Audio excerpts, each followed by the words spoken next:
warahmatullahi wabarakatuh.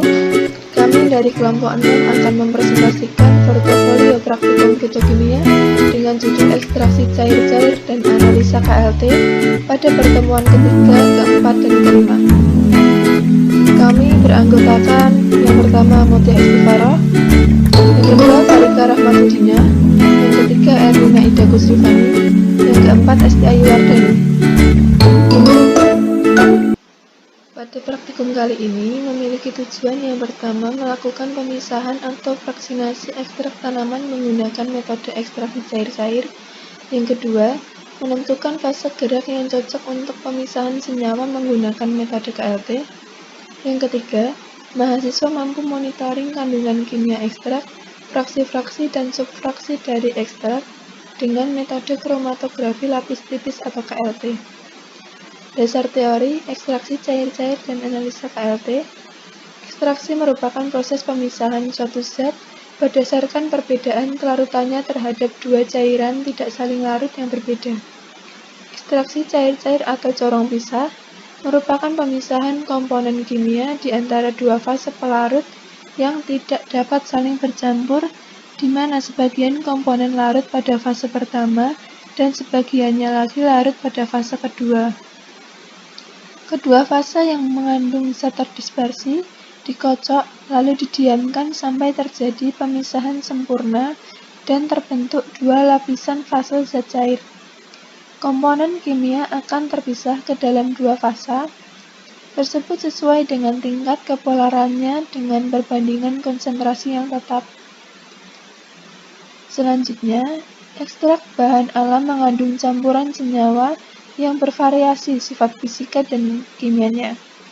Strategi dasar untuk memisahkan komponen didasarkan pada sifat fisika kimiawinya dengan pemisahan awal berdasarkan variasi gugus kimia. Namun, dalam beberapa kasus, dari pencarian literatur pada genus dan famili yang berkaitan, dapat diprediksi kandungan senyawa dalam sebagian ekstrak. Senyawa bahan alam biasanya diekstraksi dengan pelarut dengan polaritas yang meningkat. Misalnya, N-heksena pertama lalu di etileter, kloroform atau CHCl3 diikuti oleh lebih banyak pelarut polar yaitu metanol, MeOH, tergantung pada bahan kimia dan sifat fisik senyawa target. Kromatografi lapis tipis atau KLT adalah suatu teknik yang sederhana dan banyak digunakan. Metode ini menggunakan lempeng kaca atau lembaran plastik yang ditutupi penyerap untuk lapisan tipis dan kering bentuk silika gel, alumina, selulosa, dan poliamida. Untuk menotolkan larutan cuplikan pada lempeng kaca, pada dasarnya digunakan mikropipat atau pipa kapiler. Setelah itu, bagian bawah dari lempeng dicelup dalam larutan pengulsi di dalam wadah yang tertutup. Kromatografi lapis tipis digunakan untuk memisahkan komponen-komponen atas dasar perbedaan adsorpsi atau partisi oleh fase diam di bawah gerakan pelarut pengembang. Dan kemudian, ada beberapa kelebihan dari KLT. Yang pertama, KLT lebih banyak digunakan untuk tujuan analisis. Yang kedua, identifikasi pemisahan komponen dapat dilakukan dengan bereaksi warna,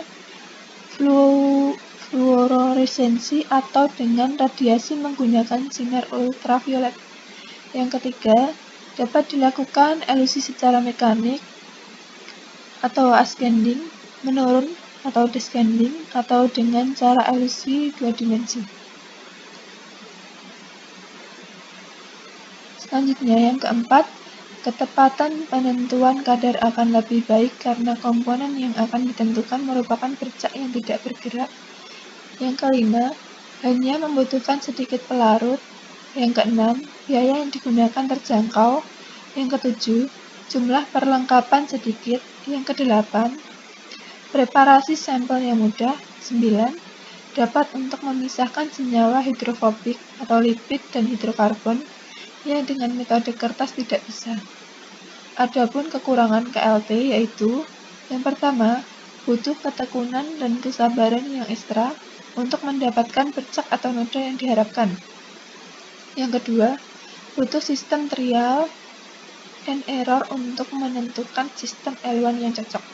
Yang ketiga, memerlukan waktu yang cukup lama jika dilakukan secara tidak tekun. Selanjutnya, ada sistematika tanaman, klasifikasi ciplukan atau Physalis angulata L, dengan kingdom Plantae, divisi Spermatobita, subdivisi Angiospermae, kelas Dicotyledonae, ordo Solanaceae, famili Solanaceae, marga Physalis, dan spesies Physalis angulata L. Senyawa-senyawa aktif yang terkandung dalam ciplukan antara lain saponin, flavonoid, polifenol, dan physalin.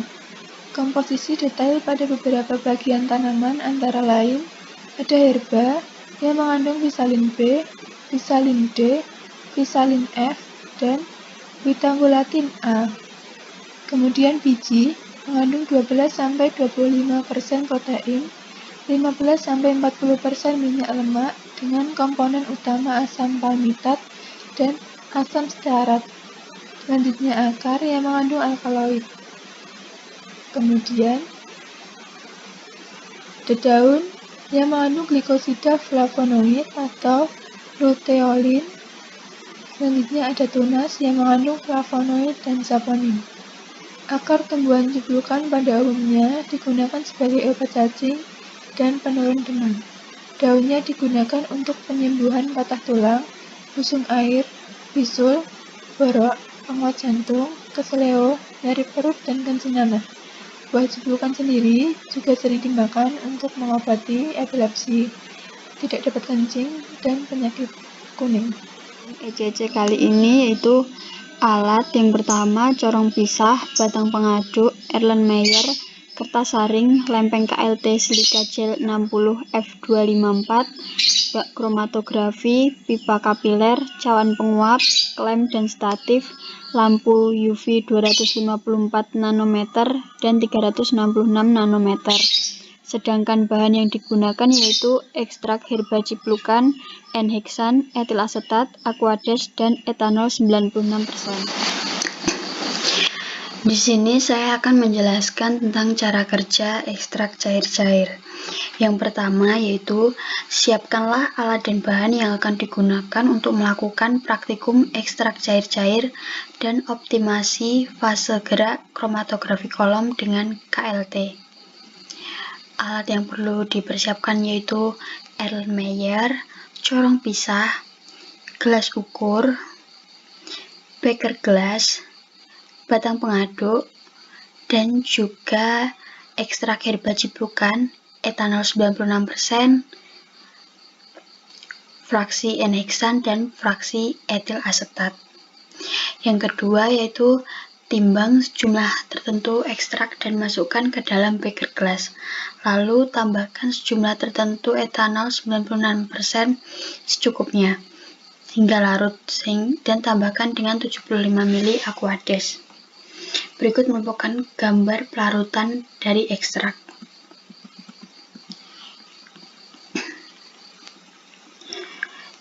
Cara kerja yang ketiga yaitu masukkan larutan ke dalam corong pisah dan ekstraksi dengan 3 kali 75 ml N-hexan.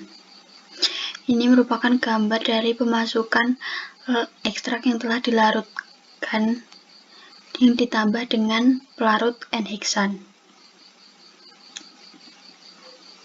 Langkah yang keempat yaitu pisahkan fase N-hexan dan kumpulkan ekstraksi residu dengan 3 kali 75 ml etil asetat. Pisahkan fase etil asetat dan kumpulkan. Sebelum dipisahkan, campuran ekstrak dan N-hexan digocok terlebih dahulu dengan sesekali keran dibuka untuk mengeluarkan udara yang ada di dalam corong pisah. Ini merupakan proses dari pemisahan fase N-hexan dan fase etil asetat. Langkah yang kelima yaitu Pisahkan fase air. Ambil masing-masing sebanyak 0,1 ml filtrat fase N-heksan, fase etil asetat, dan fase air, dan beri lebar.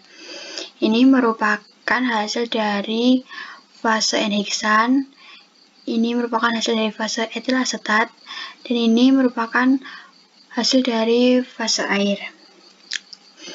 Yang kelima yaitu pekatkan seluruh N-heksan, etil asetat, dan air. Untuk fase N-heksan dan etil asetat menggunakan rotary evaporator, sedangkan fase air pemekatan menggunakan water bath.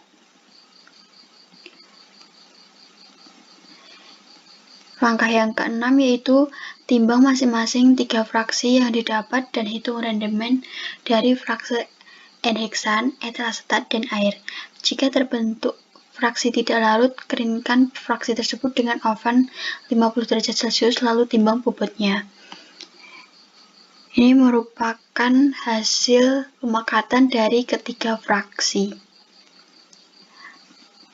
Langkah selanjutnya yaitu optimasi fase gerak kromatografi kolom dengan KLT.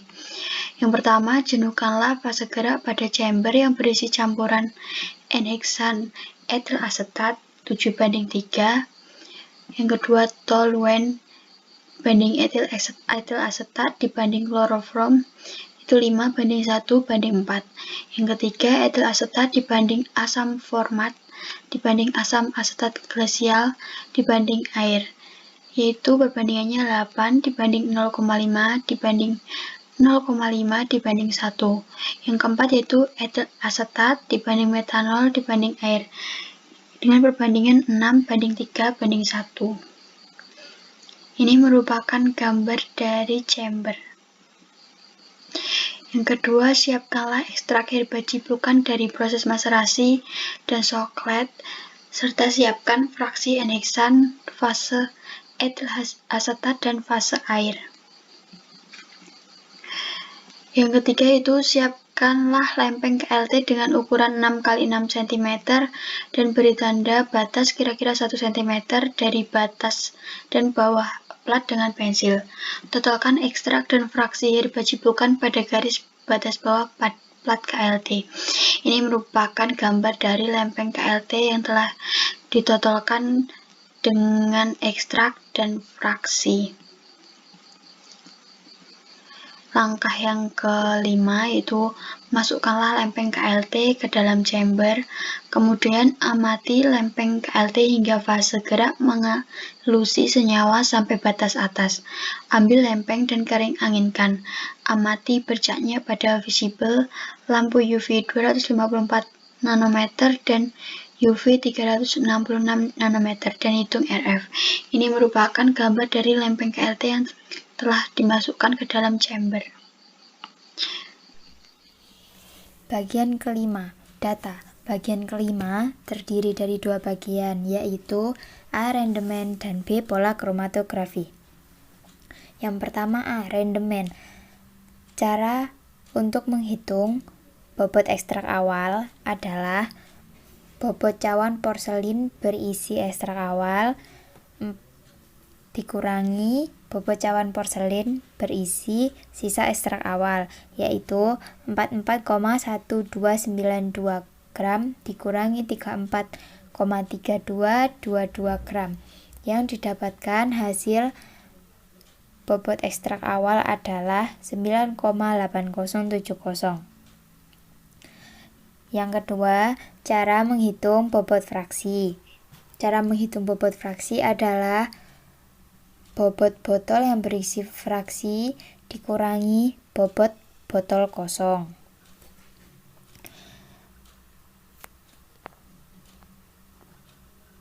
Yang ketiga, untuk menghitung rendemen fraksi. Caranya adalah persen rendemen sama dengan bobot fraksi dibagi bobot ekstrak dikali 100%. Lalu pada fraksi ini ada fraksi yang tidak larut. Untuk bobot fraksi tidak larut, perhitungannya adalah bobot kertas saring awal dan fraksi dikurangi bobot kertas saring awal, yaitu 61,3648 gram dikurangi 603232 gram. Hasilnya adalah 1,0416. Lalu kita harus menghitung semua, yaitu bobot fraksi, lalu persen rendemen fraksi dengan cara yang sudah disebutkan tadi, dan didapat hasil seperti di tabel ini.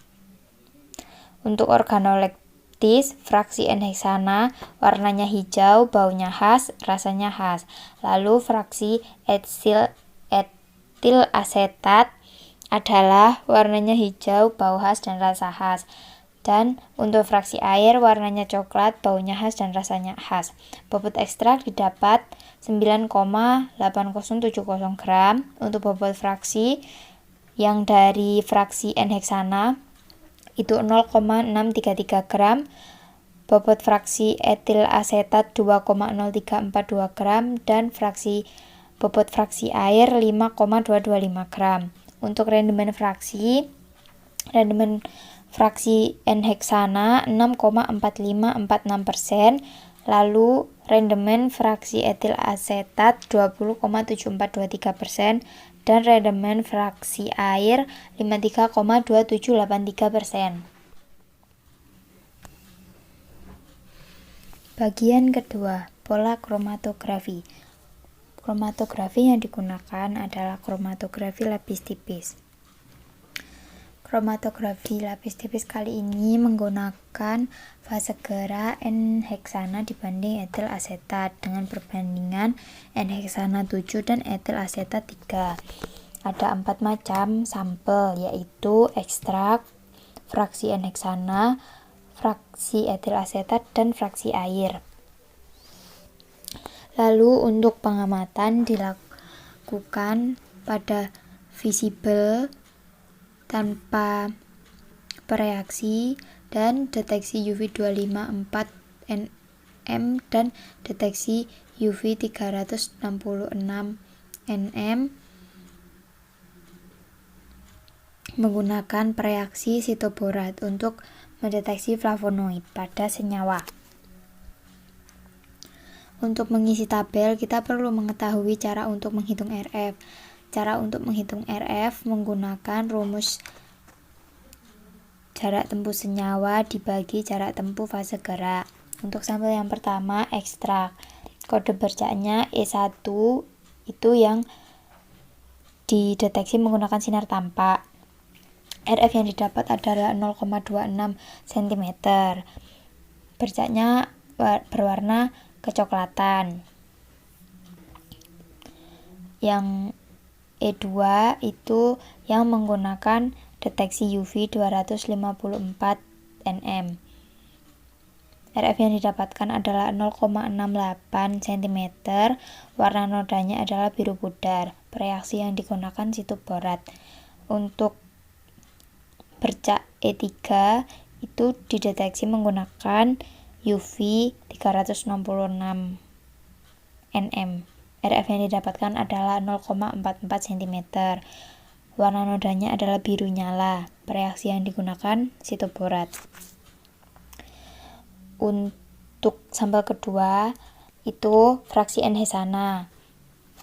Kode bercaknya FH1A dan FH1B itu yang dideteksi menggunakan sinar tampak. RF yang didapatkan adalah 0,66 cm untuk FH1A dan 0,78 untuk FH1B.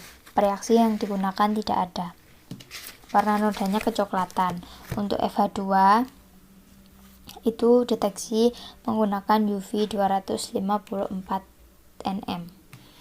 Tidak didapatkan karena tidak ada bercak yang dapat dibaca. Lalu FH3 itu menggunakan deteksi UV 366 nm.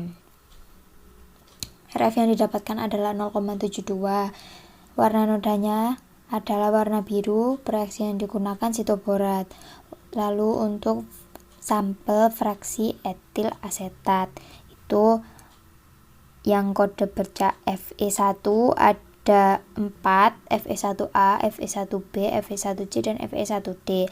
Untuk Fe1A didapatkan RF 0,28 cm, warna nodanya kecoklatan. Untuk Fe1B 0,33 cm. Didapatkan warna noda kecoklatan. Fe1C 0,44 cm, warna noda kecoklatan, dan Fe1D 0,61 cm, warna kecoklatan. Untuk Fe1A sampai Fe1D itu dideteksi menggunakan sinar tampak dan tanpa bereaksi. Selanjutnya Fe2 dideteksi menggunakan sinar UV 254 nm dan didapatkan RF 0,59. Untuk warna nodanya didapatkan biru pudar. Reaksi yang digunakan adalah sitoborat. Lalu untuk Fe3A dan Fe3B dideteksi menggunakan lampu UV 366 nm.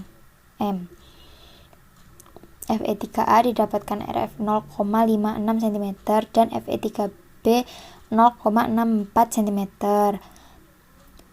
Warna noda yang didapatkan untuk Fe3A adalah biru terang, reaksinya sitoborat.